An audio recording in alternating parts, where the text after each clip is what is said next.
Il y a longtemps, dans un petit village tranquille, vivait une jeune fille nommée Sika. Sika était connue partout pour sa gentillesse et sa beauté.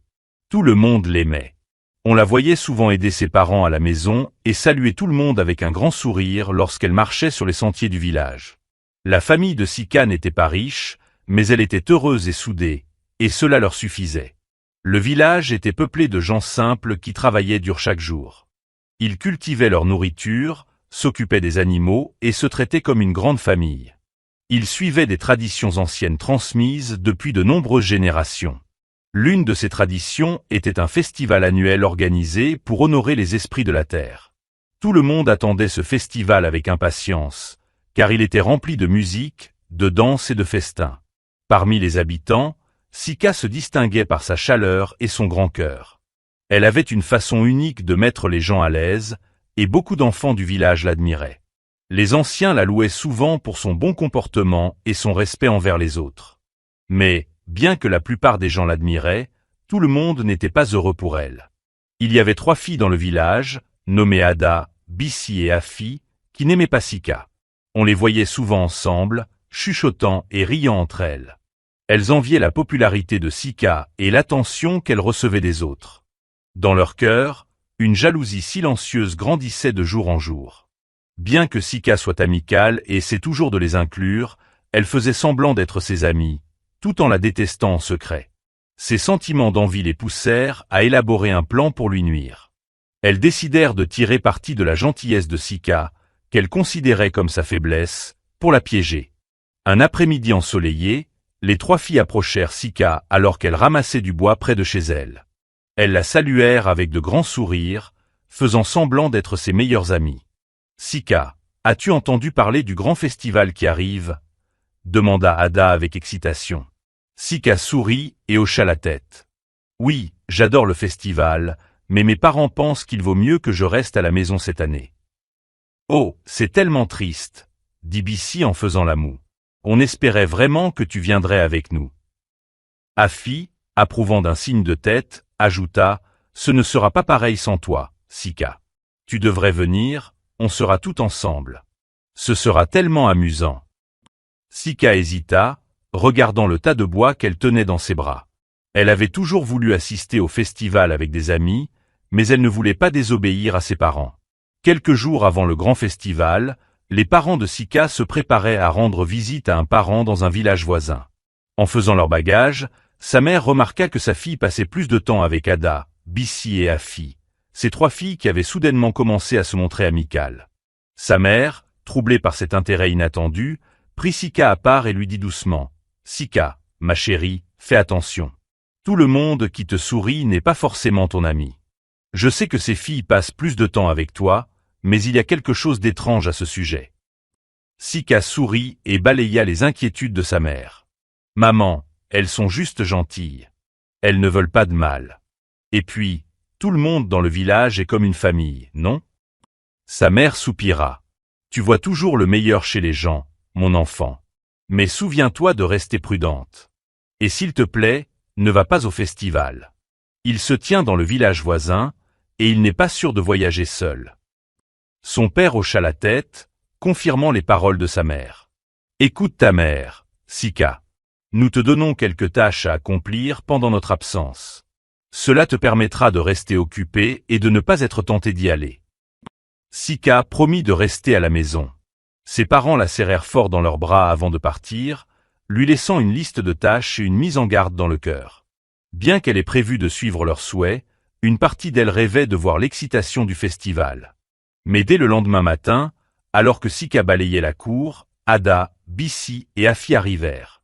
Elles s'approchèrent d'elle avec de grands sourires. « Sika, nous sommes venus te chercher pour t'emmener au festival, » annonça Ada. Sika secoua la tête. « Je ne peux pas y aller. Mes parents m'ont demandé de rester à la maison, et ils m'ont donné des tâches à faire. »« Oh, ne t'inquiète pas pour ça, » répondit Bissi en agitant la main. « On va t'aider à faire les tâches.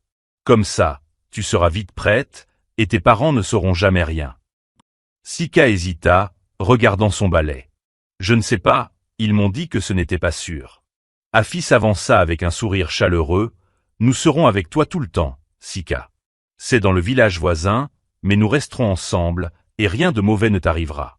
Fais-nous confiance. » Ces mots rassurèrent Sika.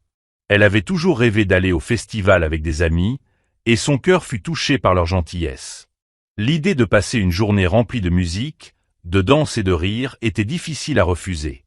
Elle sourit, imaginant combien il serait excitant de vivre cela en leur compagnie. « D'accord, » dit enfin Sika. « Je viens avec vous, mais nous devons d'abord finir toutes mes corvées. » Les filles acceptèrent avec enthousiasme, et ensemble, elles se mirent au travail pour accomplir la liste de tâches de Sika. Derrière leur rire et leur bavardage, elles cachaient leur jalousie, mais Sika, de son côté, ressentait un doux sentiment d'amitié. Elle croyait sincèrement que ses filles voulaient passer du temps avec elle. Une fois les corvées terminées, elles partirent pour le village voisin. Sika pensa brièvement aux avertissements de ses parents, mais les chassa vite de son esprit. Après tout, ses amies étaient là, et elles avaient été si gentilles de l'aider. Elle se convainquit qu'il n'y avait rien à craindre. Sika et les 3 filles prirent la route vers le festival, l'excitation dans l'air. Elles riaient et bavardaient en chemin. Pour Sika, c'était une expérience entièrement nouvelle.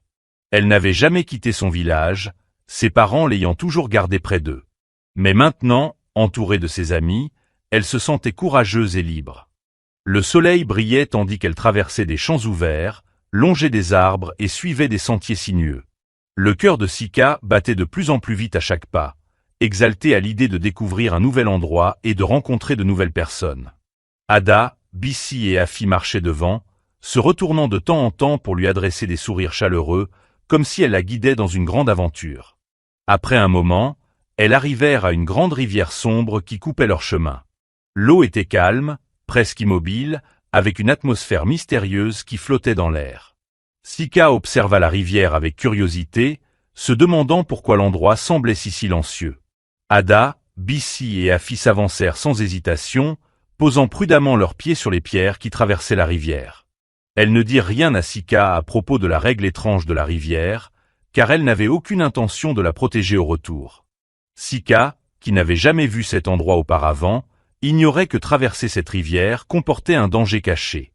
Une légende disait que la rivière était gardée par une sirène qui exigeait une offrande de chaque voyageur à leur retour. Ceux qui ne laissaient pas de nourriture en offrande étaient entraînés dans l'eau par la sirène et disparaissaient à jamais. Les 3 filles connaissaient bien cette règle, ayant déjà traversé la rivière plusieurs fois. Mais elles gardèrent le silence, prévoyant d'utiliser cette connaissance contre Sika. Sika les suivit en traversant les pierres, avançant avec précaution pour garder son équilibre. Elle observa avec fascination la beauté étrange de la rivière et le calme apaisant qui l'entourait. Une fois de l'autre côté, elle poussa un soupir de soulagement, excitée d'être plus proche du festival. Lorsqu'elles arrivèrent au village voisin, les yeux de Sika s'écarquillèrent d'émerveillement. Le festival était plus animé et coloré que tout ce qu'elle avait vu auparavant. Des étals bordaient les chemins, remplis de nourriture, de friandises et d'artisanat. Des musiciens jouaient des airs joyeux, et les gens dansaient dans des espaces ouverts, leur rire emplissant l'air. L'odeur de nourriture grillée et de fruits sucrés flottait tout autour. Sika sentit son cœur se remplir de joie en regardant autour d'elle. Elle était reconnaissante envers ses amis de l'avoir amenée ici, et ses yeux brillaient d'excitation devant tant de merveilles. Elle ne s'était jamais sentie aussi libre. Alors que les 4 filles parcouraient le festival, quelque chose d'inattendu se produisit. De nombreux jeunes hommes du village voisin ne pouvaient détacher leurs yeux de Sika. Sa beauté, combinée à son sourire doux et à sa nature humble, captivait tout le monde autour d'elle. Ils admiraient sa simplicité et son charme, et certains essayaient même d'attirer son attention.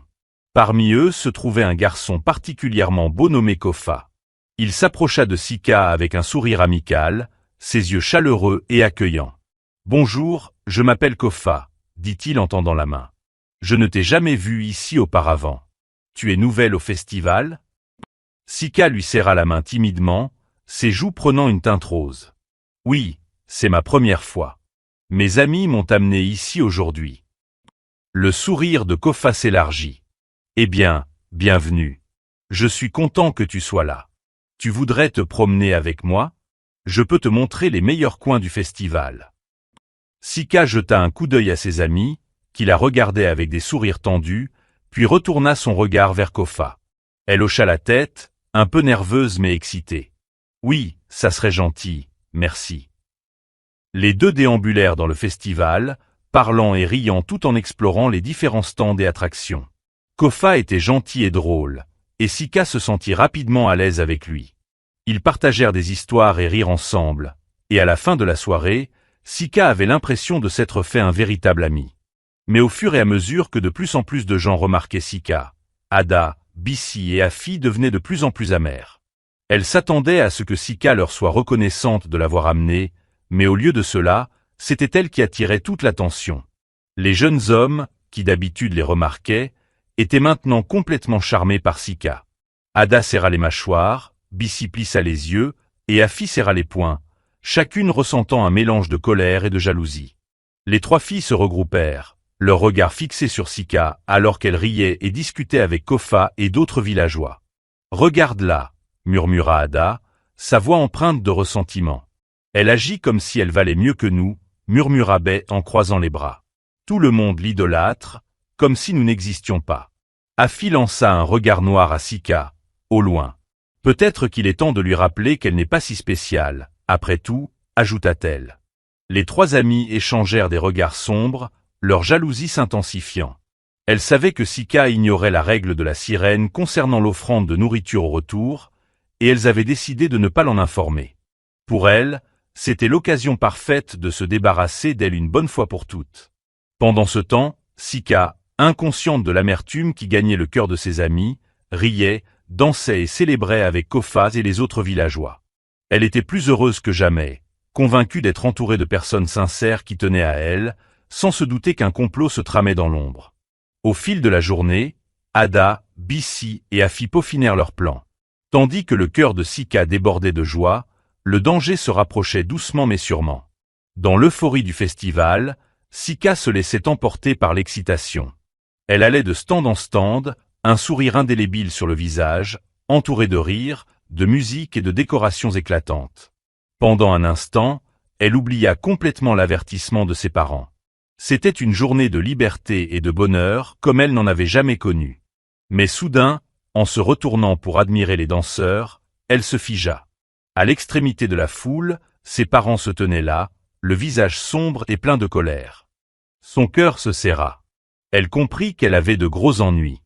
Avant qu'elle ne puisse fuir, leurs regards se croisèrent, et son père s'avança vers elle d'un pas décidé. « Sika !» La voix de sa mère transperça le tumulte du festival. « Que fais-tu ici ?»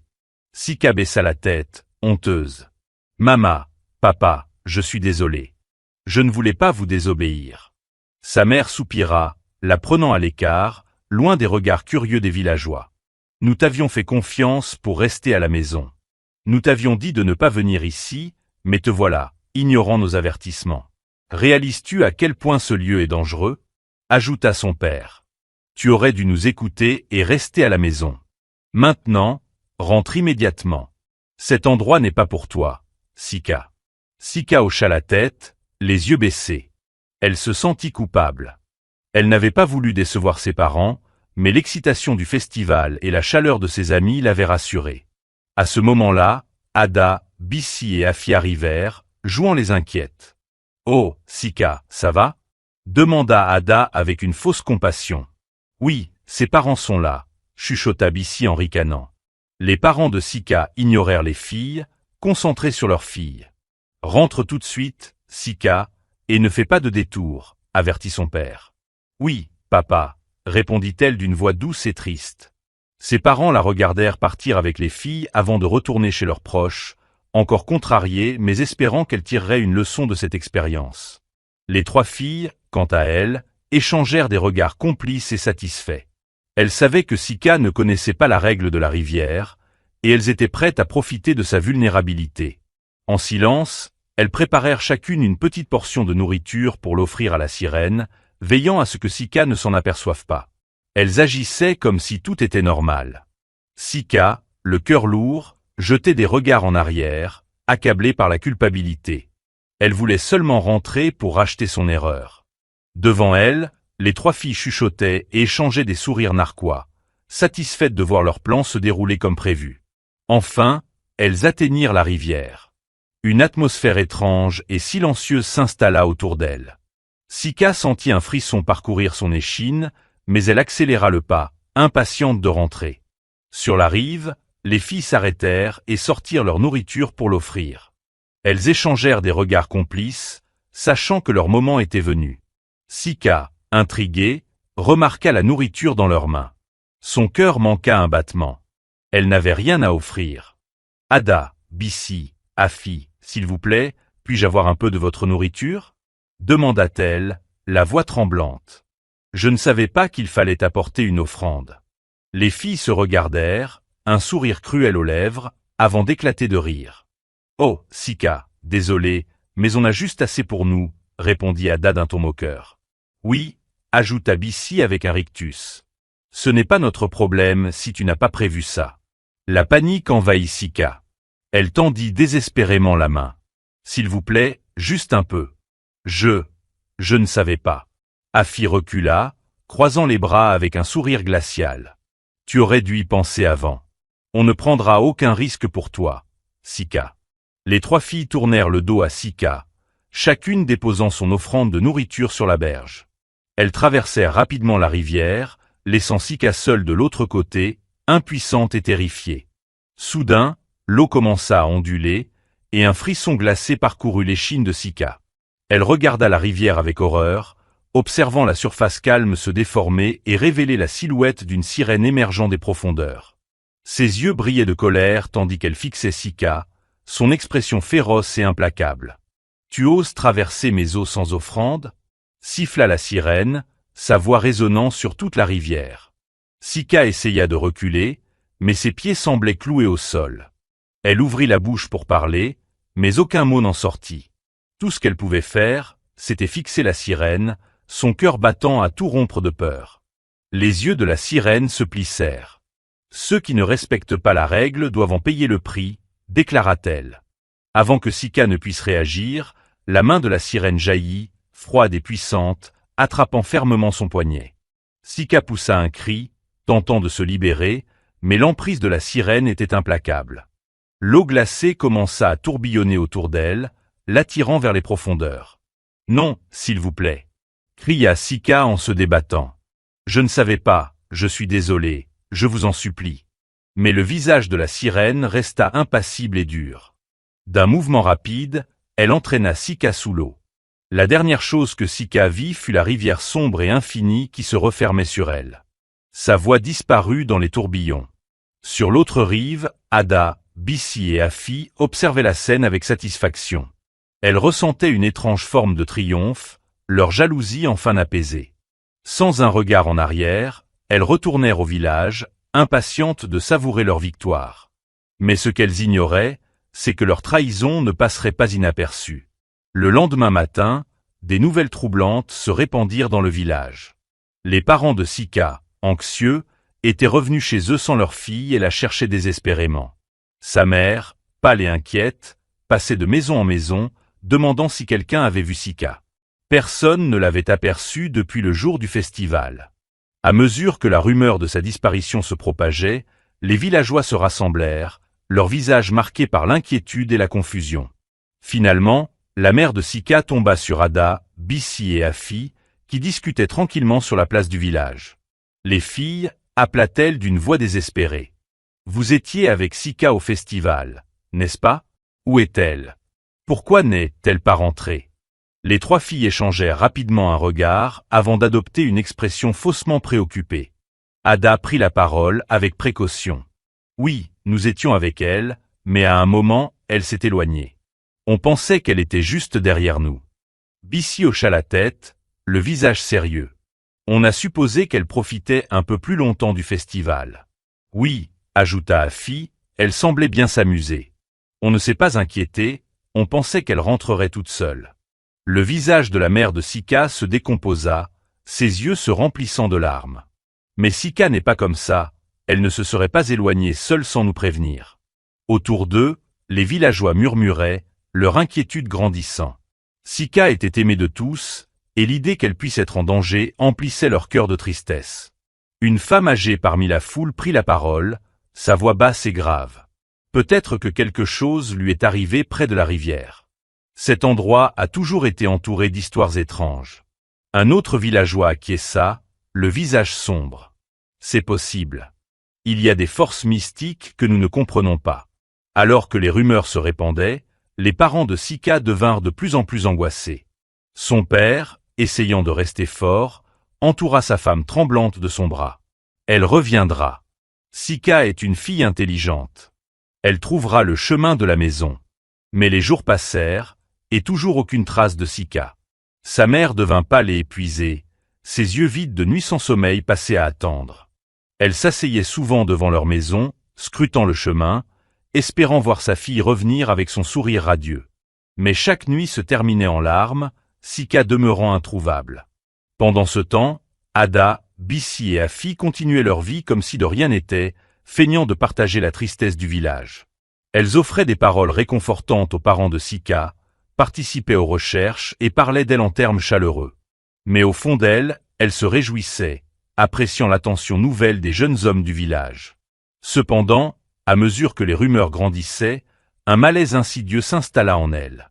Un jour, elles décidèrent de retourner à la rivière pour s'assurer qu'aucune trace de leur trahison ne subsistait. En arrivant sur la rive, elles scrutèrent les eaux sombres et silencieuses, se rassurant que leur secret était bien enfoui. Mais un son doux attira leur attention. Perché sur une branche au-dessus de la rivière, un petit perroquet chantait une mélodie triste et obsédante. Les filles s'arrêtèrent, écoutant attentivement, et un frisson glacial leur parcourut le corps lorsqu'elles comprirent les paroles que l'oiseau chantait. Le chant du perroquet semblait faire écho à leurs actions, chaque ligne de sa mélodie funèbre révélant des morceaux de la terrible vérité sur ce qu'elles avaient fait à Sika. Les filles se regardèrent, horrifiées, réalisant que si quelqu'un entendait la chanson du perroquet, leur secret serait découvert. Sans un mot, Ada, Bissi et Afi prirent une décision rapide. Elles ramassèrent des pierres sur la rive et commencèrent à les lancer sur l'oiseau, désespérées de le faire taire pour toujours. Le perroquet battait des ailes et esquivait, mais finalement, l'une de leurs pierres atteignit sa cible, et la chanson du perroquet s'arrêta brusquement. La petite créature tomba dans un silence complet, disparaissant dans les ombres des arbres. Les filles poussèrent un soupir de soulagement, convaincues d'avoir effacé la dernière trace de leur secret. Les jours passèrent et les parents de Sika continuaient leurs recherches sans relâche, leur espoir s'amenuisant mais leur amour pour leur fille restant aussi fort que jamais. Chaque jour, ils parcouraient les chemins du village, appelant son nom et demandant à tout le monde s'ils avaient vu un signe d'elle. Ils recevaient des regards pleins de pitié et des hochements de tête tristes, mais ils continuaient de chercher, refusant d'abandonner. Un soir, alors qu'ils rentraient chez eux, le cœur lourd, un faible son attira leur attention. C'était le doux gazouillement brisé d'un petit perroquet caché dans les buissons au bord du chemin. Ses plumes étaient éparses, et il semblait faible, luttant pour rester debout. Les parents de Sika s'arrêtèrent, surpris de voir un oiseau dans un tel état. Ils se penchèrent pour regarder de plus près, et à leur grande surprise, l'oiseau se mit à parler d'une voix tremblante. Le perroquet chanta une mélodie triste et obsédante, sa mélodie remplie de chagrin et de douleur. Peu à peu, ces mots devinrent plus clairs et les parents de Sika écoutèrent avec un choc grandissant, alors que l'oiseau leur racontait tout ce qu'il avait vu près de la rivière. À travers sa chanson brisée, le perroquet révéla comment Ada, Bissi et Afi avaient conduit Sika à travers la rivière, sachant parfaitement la règle de la sirène, mais lui cachant la vérité. Il leur expliqua comment, au retour, les trois filles avaient préparé de la nourriture comme offrande pour elles-mêmes, mais avaient délibérément refusé d'en donner à Sika lorsqu'elle les avait suppliées de l'aide. La chanson du perroquet peignait un tableau vivant de la façon dont Sika avait supplié leur bonté, mais n'avait reçu en réponse que des rires cruels, avant que les filles ne s'éloignent, la laissant seule affronter la colère de la sirène. Les parents de Sika ressentirent un flot de colère et d'incrédulité en écoutant. Ils peinaient à croire ce qu'ils entendaient. Ils avaient toujours pensé qu'Ada, Bissi et Afi étaient des amis de leur fille, n'imaginant pas qu'elles étaient capables d'une telle trahison. Les larmes remplirent les yeux de la mère de Sika, qui s'imagina la peur et l'impuissance de sa fille à ce moment-là. Le père de Sika serra les poings, son cœur rempli de chagrin et de rage. Le perroquet, voyant la douleur sur leur visage, se força à parler à nouveau. « J'ai tout vu, Sika est perdue sous la rivière, emportée par la sirène à cause de la méchanceté de ses filles, mais il se peut qu'il y ait encore une chance. Suivez-moi jusqu'à la rivière, si vous avez le courage. » Il y a peut-être un moyen de la sauver. Les parents de Sika échangèrent un regard déterminé, leur chagrin se transformant en résignation. Ils ne laisseraient pas leur fille, peu importe l'impossibilité de la tâche. Essuyant ses larmes, la mère de Sika hocha la tête et le père posa une main réconfortante sur son épaule. Ils étaient prêts à tout pour ramener leur fille, peu importe le prix à payer. Le perroquet les guida à travers le village et le long du chemin menant à la rivière, les orientant du mieux qu'il pouvait malgré ses blessures. Le voyage fut long et empreint de silence, le poids de leurs émotions les accablant. Enfin, ils atteignirent le bord de la rivière sombre et silencieuse, ses eaux calmes et profondes sous le ciel du soir. Alors qu'ils se tenaient là, fixant l'eau où leur fille avait disparu, ils ressentirent à la fois de la peur et de l'espoir. La rivière avait pris leur enfant bien-aimé, et maintenant ils étaient prêts à affronter tout ce qui se trouvait sous sa surface pour la ramener. La rivière était connue pour ses mystères, mais leur amour pour Sika était plus fort que toute peur ou doute. Ils allaient affronter la sirène, et ils ramèneraient Sika chez eux. Leur voix tremblait alors qu'ils appelaient dans le silence. Aux grandes sirènes de la rivière, nous vous prions, s'il vous plaît, rendez-nous notre fille. C'est notre unique enfant, notre joie et notre lumière. Nous ne pouvons pas vivre sans elle.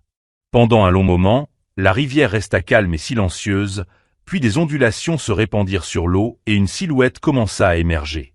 La sirène, ses cheveux sombres et flottants comme les courants de la rivière, monta des profondeurs. Ses yeux perçants se fixèrent sur eux. À ses côtés, dans un silence profond et une expression vide, se tenait Sika, maintenant vêtue de simples vêtements et avec un regard éteint. Elle semblait fatiguée, marquée par le poids de sa servitude. « Ta fille est à moi maintenant », dit la sirène froidement. « Elle a traversé mes eaux sans offrande, et maintenant elle me sert. C'est la loi de la rivière. » Les parents de Sika tombèrent à genoux, suppliant. « S'il vous plaît, nous vous en supplions. C'est notre unique enfant et nous ne pouvons pas vivre sans elle. Nos cœurs ne peuvent supporter cette perte. Ayez pitié. » La sirène inclina la tête, réfléchissant à leurs mots. Après un moment, ses lèvres se courbèrent en un sourire faible, presque cruel. « Si vous voulez vraiment la récupérer, vous devez prouver la profondeur de votre amour.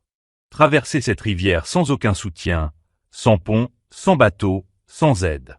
Si vous réussissez, je la libérerai, mais si vous échouez, vous resterez ici, liés à moi comme mes serviteurs, tout comme elle. » Les parents échangèrent un regard effrayé. Ils savaient combien la rivière était profonde et dangereuse, et le défi semblait impossible, mais ils étaient prêts à tout essayer pour sauver leur fille. Ensemble, ils se prirent par la main et baissèrent la tête, priant silencieusement les dieux pour qu'ils leur donnent la force et la guidance. Lorsqu'ils s'avancèrent vers la rivière, un murmure se répandit parmi les villageois qui s'étaient rassemblés près de là. Les nouvelles du calvaire des parents s'étaient répandues rapidement, et beaucoup étaient venus les observer, les cœurs remplis de sympathie et de soutien. Certains d'entre eux commencèrent à crier des mots d'encouragement, leur voix résonnant au-dessus de l'eau. « Restez forts !» cria un ancien. « Votre amour vous guidera. » Pendant ce temps, la nouvelle de l'épreuve parvint à Ada, Bissi et Afi. Réalisant que leur cruelle machination avait été exposée, les trois filles paniquèrent, effrayées par le jugement et la punition des villageois. Elles s'enfuirent dans la forêt, espérant se cacher de la vérité dont elles ne pouvaient plus échapper. Mais à mesure qu'elles s'enfonçaient plus profondément dans les arbres épais, elles se retrouvèrent bientôt perdues et effrayées. Des ombres semblaient se refermer autour d'elles et la dense forêt sombre devint une prison dont elles ne pouvaient sortir. Dans leur peur, les filles commencèrent à maudire Sika, la blâmant pour tout. « Si ce n'était pas pour elle, nous ne serions pas dans cette situation », soupira Ada avec amertume. « Pourquoi n'a-t-elle pas pu simplement rester hors de notre chemin ? Elle a tout gâché, » murmura Bissi. « Elle a tout détruit, » ajouta Afi, la voix tremblante de colère et de peur. De retour à la rivière, les villageois rassemblés observaient alors que les parents de Sika se préparaient à faire leurs premiers pas dans l'eau. Leurs prières et chants devenaient de plus en plus forts, emplissant l'air d'un sentiment d'unité et d'espoir. Les parents de Sika prenaient force du soutien de leur village, leur cœur ferme alors qu'ils entraient dans l'eau, déterminés à affronter ce qui les attendait. La rivière était froide et profonde, et à chaque pas, ils sentaient les courants tenter de les engloutir, mais ils s'accrochaient l'un à l'autre, leur amour et leur engagement inébranlables. Ils avançaient lentement et prudemment, l'eau montant autour d'eux. Ils priaient en silence. Juste au moment où il semblait qu'ils ne pouvaient plus aller plus loin, un vent soudain balaya la rivière, doux mais puissant. Il les entourait comme une force protectrice, stabilisant leurs pas et les guidant en avant. Les villageois, ébahis, percevaient qu'un miracle se déroulait devant leurs yeux. Avec l'aide du vent magique, les parents de Sika traversèrent la rivière, leur amour et leur courage brillant pour tout savoir. Lorsqu'ils atteignirent l'autre côté, la sirène les observa en silence. Son expression s'adoucit en voyant leur dévotion inébranlable. Touchés par leur courage et la profondeur de leur amour, le regard froid de la sirène fondit, et une lueur de compassion apparut dans ses yeux. Elle hocha lentement la tête, un soupçon de respect dans la voix. « Votre amour a prouvé sa véracité. Je libère votre fille. » D'un geste de la main, la sirène libéra Sika de sa servitude. Les yeux de Sika se remplirent de larmes de soulagement et de joie alors qu'elle se précipitait dans les bras de ses parents. Ils se tinrent fort, leur cœur débordant d'amour et de gratitude. Les villageois acclamèrent, leur voix résonnant dans l'air alors qu'ils célébraient le retour de Sika. Ensemble, Sika et ses parents retournèrent au village, entourés de la chaleur et du soutien de leur communauté. Ils étaient enfin réunis, et l'amour qui les avait guidés à travers leurs moments les plus sombres continuerait à les protéger et à les renforcer dans les jours à venir. Le lendemain du retour de Sika fut rempli de joie et de soulagement, mais aussi d'une tristesse silencieuse. L'histoire de son épreuve se répandit dans le village, atteignant chaque coin et chaque cœur. Lorsque les gens apprirent comment Ada, Bissi et Afi avaient trompé Sika, la laissant souffrir à la merci de la sirène, ils furent choqués et attristés. Les villageois, qui avaient autrefois considéré les trois filles comme des amies et des voisines, les regardaient désormais avec incrédulité et colère. Que quelqu'un puisse être animé par la jalousie était un douloureux rappel des dangers que l'envie pouvait apporter. L'affaire fut bientôt portée devant le roi, qui était à la fois en colère et déçu par cette trahison. Il ordonna que Tada, Bissi et Afi soient amenés devant son tribunal, où elles se tinrent en silence, la tête baissée, faisant face au poids de leurs actions. Tout le village se rassembla pour observer, les yeux remplis de déception et de tristesse pour ce que ces jeunes femmes avaient fait. La voix du roi résonna dans la salle, emplie d'une autorité ferme. « Vous avez trahi non seulement Sika, mais aussi la confiance de tout le village. Vous avez laissé la jalousie consumer vos cœurs et comploter contre une fille innocente, apportant le chagrin à sa famille et la peur à notre village. De tels actes ne peuvent rester impunis. » Les filles ne dirent rien, leur visage pâle alors qu'elles écoutaient les paroles du roi. Elles savaient qu'il n'y avait aucune excuse pour ce qu'elles avaient fait. En scrutant la foule, elles virent les visages des villageois avec qui elles avaient ri et parlé autrefois, désormais remplis de tristesse et de colère. Le roi continua, sa voix inébranlable. « En punition de votre trahison, vous serez publiquement humiliés, et vous serez bannis de ce village. Vous ne reviendrez jamais, et que cela serve de leçon à tous ceux qui laissent l'envie empoisonner leur cœur. » Les filles furent conduites à travers le village, la tête baissée, dans la honte, tandis que les villageois les regardaient en silence. Certains secouaient la tête de déception, tandis que d'autres détournaient le regard, attristés par ce qu'elles étaient devenues. Les filles avaient tout perdu, et elles savaient qu'elles n'avaient qu'elles-mêmes à blâmer. Elles porteraient le poids de leurs actions en errant loin de la seule maison qu'elles aient jamais connue. Une fois les filles parties, le village se concentra de nouveau sur la célébration de la joie et du soulagement. Sika était saine et sauve, sa famille était de nouveau entière, et le douloureux souvenir de la trahison fut remplacé par un sentiment renouvelé d'unité. Les villageois se rassemblèrent pour célébrer le retour de Sika, remplissant l'air de rire et de musique. Amis et voisins vinrent chez Sika, apportant des cadeaux et offrant des mots de gentillesse, heureux de la voir saine et sauve. Il y avait une chaleur dans l'air, un rappel du pouvoir de l'amour, de l'honnêteté et des liens familiaux. Plus tard, Sika, le cœur rempli de gratitude, décida de visiter la rivière une fois de plus. Elle voulait remercier la sirène dont le changement de cœur lui avait donné une seconde chance dans la vie. Avec une petite offrande en main, elle s'avança jusqu'au bord de la rivière et appela doucement. « Grande sirène de la rivière. Je suis venue pour vous remercier, » dit Sika. Lentement, l'eau se mit à onduler et la sirène émergea, son expression calme mais réfléchie. Sika la regarda avec respect, remarquant une douceur dans ses yeux qui n'était pas là auparavant. « Je vois que tu es revenu, » dit la sirène, sa voix moins froide qu'auparavant. « Qu'est-ce qui te ramène ici, enfant ? » « Je suis venu vous remercier, » répondit Sika. Votre miséricorde m'a permis de revenir auprès de ma famille et je vous en serai éternellement reconnaissante. La sirène regarda Sika pendant un long moment, une expression mélancolique traversant son visage. Elle soupira, baissant les yeux vers l'eau, comme si elle se souvenait de quelque chose de longtemps oublié. Autrefois, j'étais comme toi, commença-t-elle, la voix teintée de tristesse. J'étais une jeune fille pleine d'espoir et de rêves, et je suis tombée amoureuse d'un bel homme venu d'un village lointain. Mais sa mère, qui était une puissante sorcière, me détestait et me maudit à cette rivière, où je devais rester à jamais. Sika écouta en silence, le cœur serré pour la tristesse de la sirène. Avec le temps, mon amertume grandit, continua la sirène. Je voyais passer les gens, les proches, les familles, et je commençais à leur en vouloir, car j'avais perdu ma propre chance d'amour et de bonheur. Mon cœur s'est durci, et j'ai juré de punir quiconque traverserait mes eaux sans honorer ma règle. La sirène regarda Sika, son regard s'adoucissant. Mais quand j'ai vu à quel point tes parents t'aimaient, à quel point ils étaient prêts à tout risquer pour te ramener, cela a touché quelque chose en moi que je pensais mort depuis longtemps. Leur amour m'a rappelé que, peut-être, juste peut-être, tout le monde dans ce monde n'est pas cruel. Il existe encore des cœurs remplis de bonté et de sacrifice. Sika sentit une larme couler sur sa joue.